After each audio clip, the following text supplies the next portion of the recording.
जे पंढरपूरमध्ये आहे त्याने आपल्याला हा नरदेह दिलाय. मला खरं सांगा, या भूतलावरती सगळे जीव एकसारखे आहेत, सगळे माणसं एकसारखे आहेत का नाही?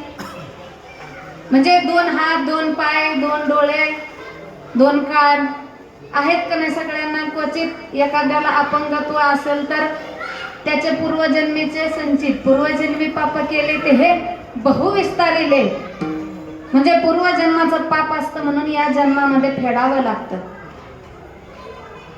जर आपल्याला दिसत नसेल तर आपण मागच्या जन्मी कुणाचं तरी वाईट पाहिलं असेल.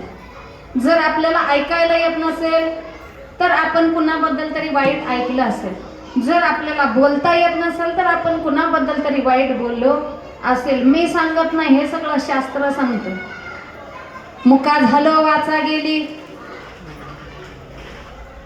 साधू संतांची निंदा केली, हरिभक्तांची स्तुती नाही केली, तेने वाचा पंगू झाली, एका जनार्दनी कृपाला दली. त्याच्या अगोदर सांगितलं जीवाला चावली भोजना, दूध घृत शर्कर पकवाना, तेने निंदिले उपांना.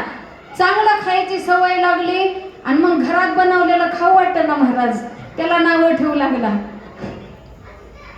शास्त्र सांगतं, संत सांगतात, मी माझ्या पदार्थ सांगत नाही. बहिरा झालो या जगी, नाही ऐकेले हरी कीर्तन, नाही केले पुराण श्रवण, नाही वेदशास्त्र पठण, गर्भी बहिरा झालो त्या गुणे. चांगलं ऐकलंच नाही कानानी, चांगलं ऐकलं नाही, चांगलं गुण गायलं नाहीत आणि त्यामुळे मी बहिरा झालो. हे शास्त्र सांगतंय, मी सांगत नाहीत, हे गुण आहेत. आणि देवाने आपल्याला एवढा सुंदर असा नरदेह दिलाय. हात दिलेत आपल्याला त्या टाळी वाजवून देवाचं भजन करण्यासाठी दिलेत, पाय दिले ते देवाची तीर्थयात्रा करण्यासाठी दिलेत, मुख दिले ते एखाद्याबद्दल चांगलं बोलण्यासाठी आणि चांगलं करण्यासाठी.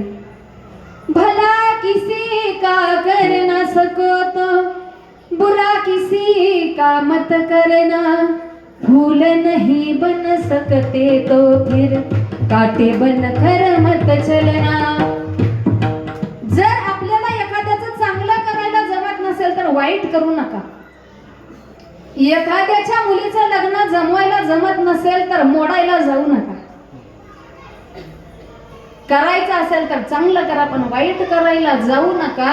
जर तुम्हाला फूल होता येत नसेल तर काटे होऊन एखाद्याच्या रस्त्यामध्ये पडू नका.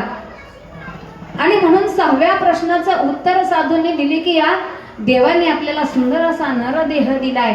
आणि 7वा प्रश्न विचारला, विठ्ठल